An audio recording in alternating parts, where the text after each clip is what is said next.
Coming up on the Sports Desk, we have Pioneer League action from the volleyball court. The North Saxons look to flip the script against the West Warriors in the Year of the Monkey. Plus, we have softball and baseball highlights from diamonds all over town. All of this, my top 5 sauciest plays from March, and everything like that is coming at you right now.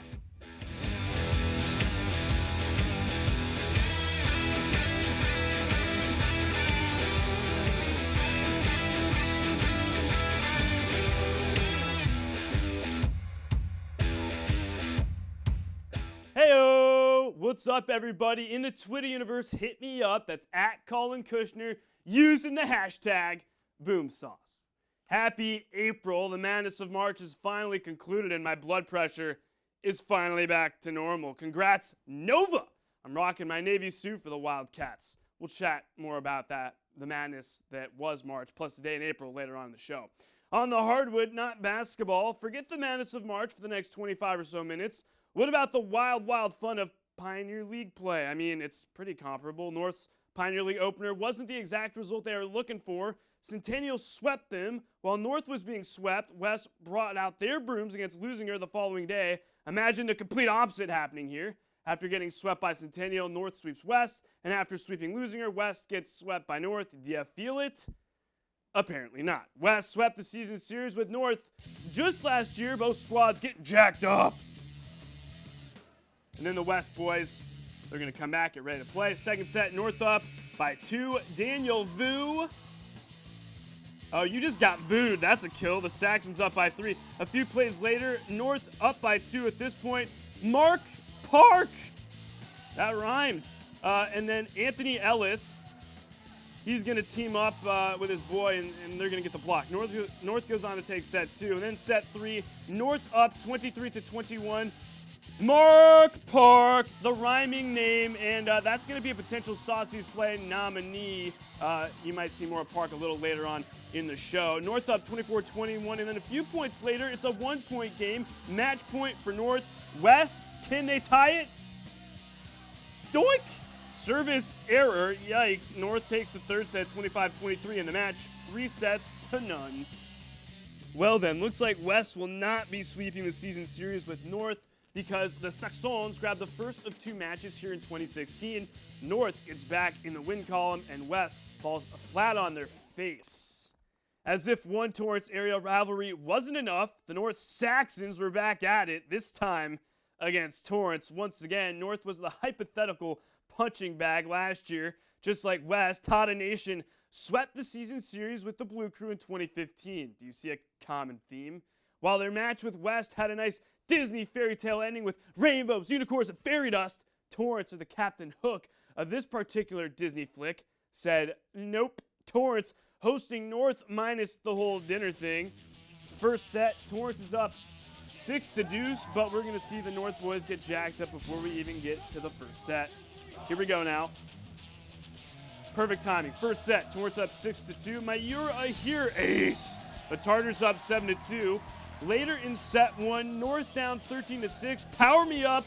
Cruz Padilla. North cuts the deficit to just 6 in the next play. Cruz Padilla again. He smacks that right down. The Saxons down 13-8. And then match point for Torrance. Mayur here. Ooh. Little trickery. Tata Nation takes the first set 25-12. And then the second, the complete opposite from the first. North up 3-2. Mark Part sets for Kyle Okada, and that's going to come up right here. Well, that's Cruz Padilla, or excuse me, that was another Mayura here shot. Now we should see it. Mark Park, Kyle Okada. Yep, there we go. I don't know why I doubled that play. Point North, they extend their lead to 2. Later in the second, North up 20-18. Well, and it's going to go for North. Mr. Dannon, holla at you, boy. North up by 3. They take set 2, 25-21. But it's the Tatas who come out on top. They win the match 3-1. The good vibes over at North come tumbling down like my block structures as a kid. Torrance is now on a streak of their own. 1 game, and the Saxons are back in the L column, but not for long. North's adventure just getting started. The Saxons doing work at the San Pedro tournament. They grabbed the San Pedro tourney crown with a monster win over CARSON. North was feeling the good chi after their date with West. They quickly fell off the wagon after their loss to North, but danced their way back into the win column with the San Pedro tourney crown, King Me. Red. Red. All right? Now focus. The color of this pen is the color of this pen is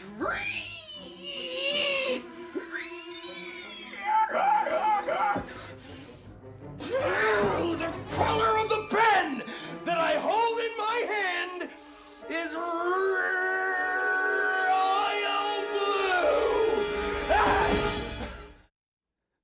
Liar, liar, cracks me up every time. One of my all-time favorite movies. You're probably sitting at home wondering, what does this have to do with South Bay sports? Well, oh boy, do I have a surprise for you. The 26th annual South Bay Athletic Club All-Star Game is split up into two teams, Team Blue and then Team Red. The clip we just played for you is a foreshadowing for what's about to go down. Jim Carrey, take it away one more time, bro.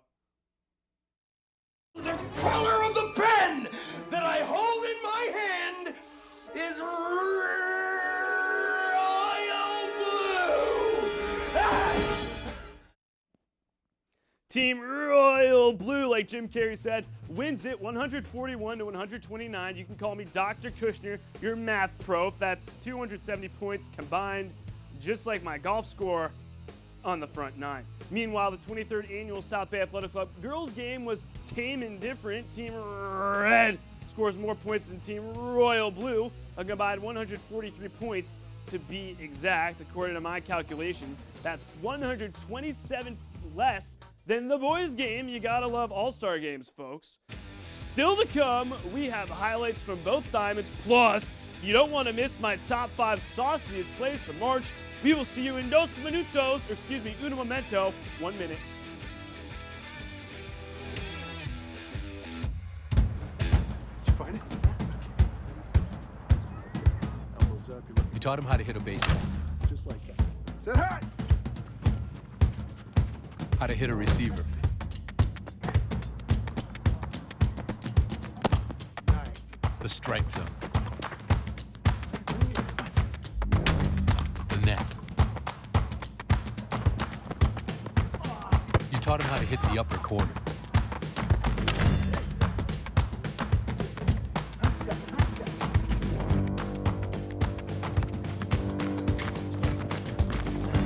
You even taught him how to hit the open man. But how much time have you spent teaching him what not to hit?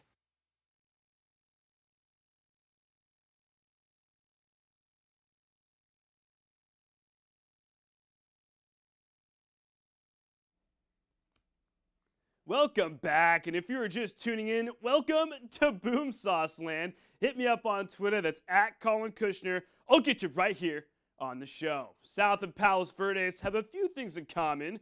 They both have softball teams, and both schools are pretty close to the Pacific Ocean. The main difference that pops into my head, the end results of this highlight. South hosting PV, the Spartans looking to get back in the dub column. Bottom 7, PV up 3-1. It's the last chance for the Green Squad. 2 out, nobody on. Fiona McCabe singles right up Main Street. McCabe trots on over to first, but my favorite part about softball is about to happen. We have ourselves a courtesy runner. That's going to be Morgan Purdue for Fiona McCabe. Very next batter, Summer Kissling at the dish for Spartan Nation. Kissling, she kisses that to right. Purdue advances to second. And then the very next batter, 2 on, 2 out, tying run at the plate. Georgia Benoit is going to channel her inner Gladys Knight in the pips, but she's not going to get on her midnight train to Georgia. She strikes out. Another for South. PV wins it 3-1. That's now 2 straight losses for Spartan Nation. The Green Squad has managed just 1 run during their current 2-game losing streak. Thank goodness it's spring break. South will look to get back on track after their vacation. They'll have a tough test against Torrance on April the 13th. According to Google Maps, the distance between West High and Redondo Union is just over 1 mile in length, a 4-minute car ride or 22-minute walk. I'll answer for all of us here and take the 4-minute car ride. The Seahawks took the 4-minute trek to West High. What happened? I'm not going to spoil it for you. The Warriors hosting the Seahawks, entering their game with Redondo. West has lost 6 straight. That's my mom's favorite number. Let's pick it up. This game had a lot of great defensive efforts from both squads. That's Marina Griffin. She slides and steals one away from Elise Umi. What a play. And of course, let me get some 5s from my teammates. And then a bit later on, the West girls are like, we can play defense too. Brianna McGee over the fence and takes it back. Are you kidding me? What a play by McGee. Let's take another look. She one-ups Griffin, but first she'll get the pats, and here we go again. McGee, crushed. We're going to slow it down. Boom! Sauce steals away. Jack. Wow! You'll see that play a bit later on in the show. Redondo wins it, though, 6-1. Yikes. Another win for the Seahawks. That's now 7 straight over West. It's not French. The Warriors have not scored more runs than Redondo since April of 2012, according to records via Max Preps. Gangnam Style was a monster hit then. I still don't get it. Scoreboard. Todd and Nation falls to Pacifica 1-0. It's Torrance's 2nd straight loss to the Mariners. And over in my hometown of Irvine, California, the North Saxons grabbed 7th place at the Allen Dugard Woodbridge Classic. Coach Miller and his squad crossed home plate 20 times and allowed just 10 runs throughout the tourney. Switching gears on the baseball diamond, Redondo Union powers their way past North 9-0. And clearly the Red Squad was just warming up like Grandma's freshly baked chocolate chip cookies. The Seahawks town West 10-1. It's West's 2nd straight loss to Redondo. Scoreboard. After getting crushed by Redondo, the West Warriors fall in their first game of the Santa Ana Elks tourney, but finally get back in the dub column against Campbell Hall. We will have full tourney results on next week's show. Grab some graham crackers, chocolate, and marshmallows. It's the Beach Pit Classic baseball tournament. Pretty sure South did not bring any of those goods to the Beach Pit Classic. They don't at both Valencia and Western. We will have full results from the tourney on next week's show. After winning their final 3 games of the Anaheim Lions tournament, the Torrance Tigers had a ton of momentum. That is until they ran into Camarillo in the Redondo tournament. The Scorpions stung Coach Turner and company 12-3, but the pain did not last for long. Torrance downs El Segundo 6-2. It's the Tatas' first win over Gundo since April of 2014. According to records via Max Preps, the last time the Bishop Montgomery Knights scored more runs than Redondo, my main bro Andy Marafino was still the head coach over at Bishop. The year was 2011, and Andy was probably inside the Bishop Swolsif Center just doing chest and arms, no legs. Bishop Montgomery, fresh off spring break, hosting the Seahawks. Redondo donated the Knights 9-0 last year. Corey Caldwell on the hill for the Knights, bottom 2 out, bases juice for Bishop. Anthony Beza, no. Nice effort, though, to first base. Donuts for Bishop. Top 3, same score. It's going to be a huge inning for the Seahawks. That one gets a shot. It's a shot down the right field line. 2-run score. Redondo with a huge third. They go up 4-0, and you're going to see that 4th run right here. And then bottom 5, Redondo still up 4-0. The Bishop bats come alive, but it's not enough. The Knights fall to the Seahawks 5-3. Is your final score. The Knights' woes against Redondo chug along like a choo-choo train. Take your hats off, Redondo fans. That's ABC. It's easy as 1, 2, 3 straight wins over the black and gold, according to records via Max Preps. Speaking of Bishop Montgomery, former football standout Omar Smith made his Arena Football League head coaching debut recently. Smith is a new big dog of the LA Kiss, and boy, was it one to remember. Coach Smith, Gene Simmons, and Paul Stanley put up 64 on Jacksonville. Hey there, a dub in your first game as head coach is never a bad thing.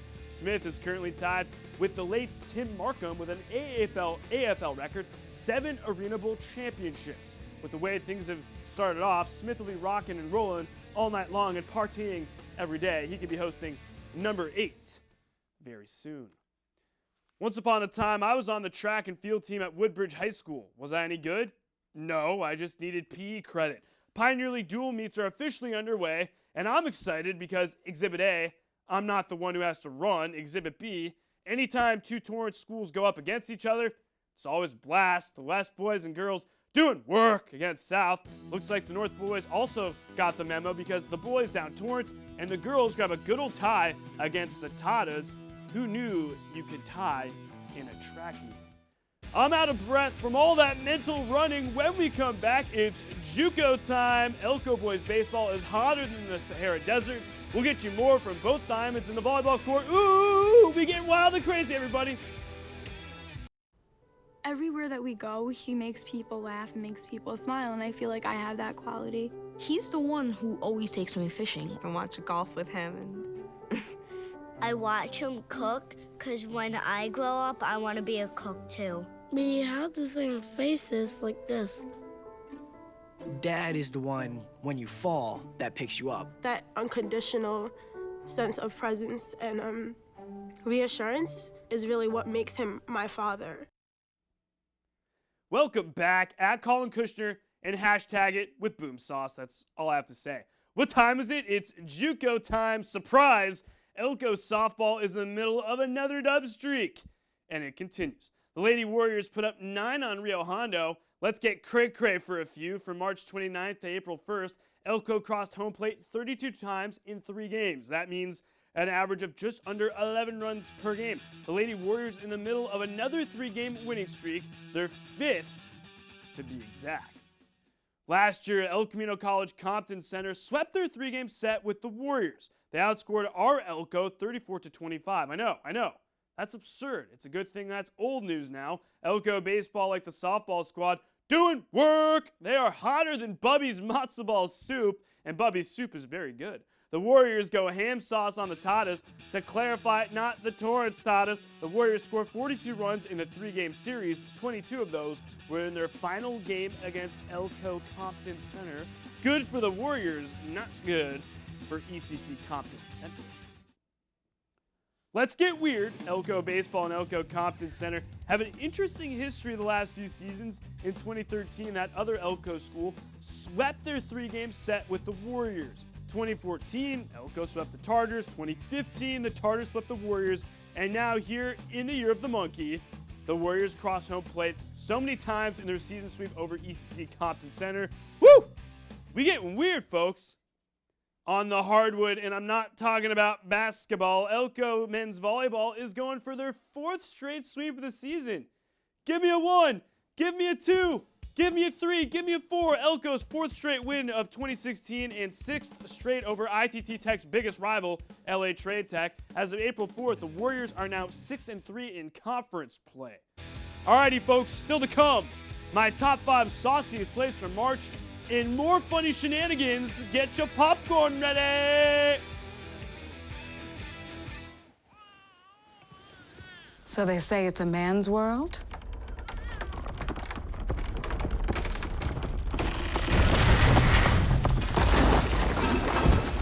Well, I don't see anybody's name on it. While they were out doing their thing, we slowly changed all that. We changed all that.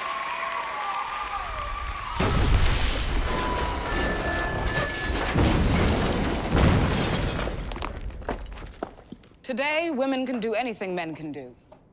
And there's one thing we're even better at.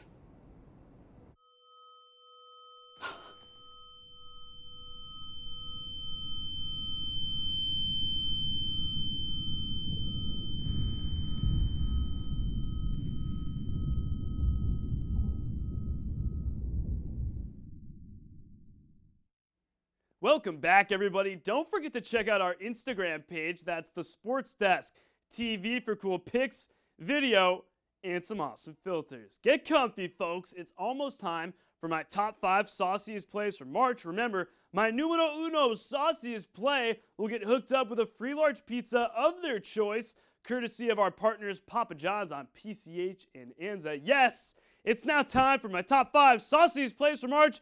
Hey-o!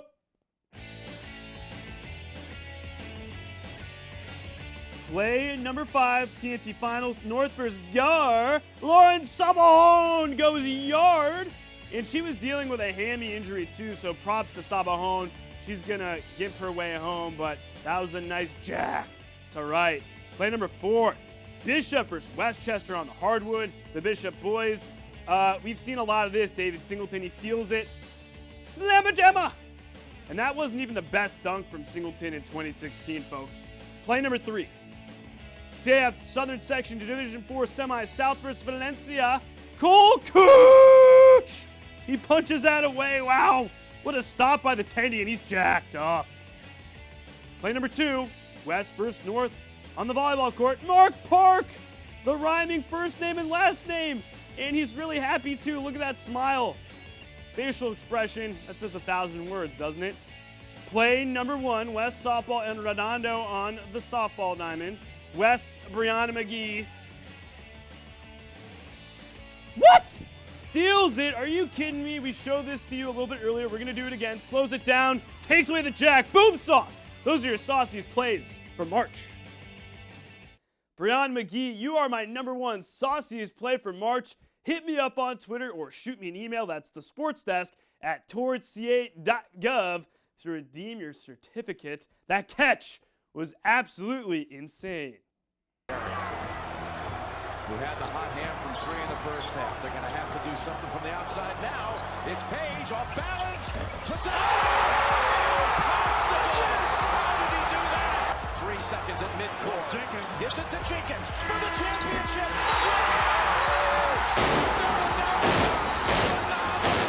The national champions with Jenkins hitting the winner at the buzzer. Nova and UNC, now that game was bananas. I say it was hands down one of the best college basketball games I have ever seen. For the longest time, I always wondered what it would feel like to actually cut down the net. So here we go. I got my scissors. We're going to do a little chop chop. Oh, yeah. Woo-hoo-hoo-hoo-hoo! That was kind of cool. So the SportsDesk Bracket Challenge was interesting to say the least. Your 2016 winner is Mr. Boom Sauce. Mr. B's Final Four was brutal. He had Kansas, Oklahoma, Kentucky, and Michigan State. Only one of those teams I just mentioned actually made it to the Final Four. And to make matters even worse, this is where it goes downhill and quickly. Mr. Boom Sauce picked Michigan State to win the ship. They lost to Middle Tennessee State in the first round. The fact that Mr. Boom Sauce won a SportsDesk Bracket Challenge with a Final Four like you see right now is insane. Then again, Mr. B was the only one to sign up. Weekly rant time. Former Heisman Trophy winner Troy Smith was recently arrested for driving under the influence, marijuana possession, and improper display of license tags, per reports via Bleacher Report and the Baltimore Sun. Smith retired from football in 2014 and was never able to capture the magic he once had at Ohio State in the pros. According to an article via Deadspin, during the traffic stop, Smith said, quote, "My name is Troy Smith. I graduated from Ohio State with a degree in bachelor's." End quote. Are you kidding me? A degree in bachelor's? Come on, man. And if you think this is bad, it gets worse. Not for Smith, though. Former USA women's soccer stud Abby Wambach was also charged with driving under the influence recently. Wambach retired from the U.S. women's national soccer team last year after the Americans won the World Cup. Wambach took to Facebook and said, quote, "Those that know me know that I have always demanded excellence for myself. I've let myself and others down. I take full responsibility for my actions. This is all on me. I promise that I will do whatever it takes to ensure that my horrible mistake is never repeated. I am so sorry to my family, friends, fans, and those that look to follow a better example." End quote. Really, kids, adults, and people of all ages look up to you, and this is what you do. If you haven't heard of Uber or Lyft, get out from under your rock and Google either of the ride-sharing companies. Use Troy Smith and Abby Wambach as an example of what not to do. Listen, most of us don't have dollar bills flying around, yet we always find a way to get home safely. Pay the $5 ride. It beats lawyering up for thousands of dollars, and better yet, you can avoid making yourself look like a fool. Too many athletes get away with DUIs like it's nothing. It is something, folks. You not only endanger your life, but the others around you. Take accountability and don't drink and drive. You'll be happy, your wallet will be happy, and the people around you will also be happy. On a lighter note, being interviewed on camera is difficult. You have a 55-pound camera bigger than Shaquille O'Neal, a cam operator, and a reporter. That's 2 people plus a camera, which might as well count as a third person. I always tell folks that I'm interviewing, quote, don't worry about the camera, pretend it's not there, and everything like that, end quote. Wayzata High School hockey player Mark Senden is a really good hockey player and an even better interview, and everything like that. I mean, everyone had their nerves going and everything like that, and then, which we were glad to just keep them to 1 and everything like that. And then we went back and after the period in the locker room, just talked about what we need to fix and everything like that. Stick to the game plan, get back on it and everything like that. So just paid off, stick to the game plan, you know, stepping up defense and everything like that. No pinches, everything like that.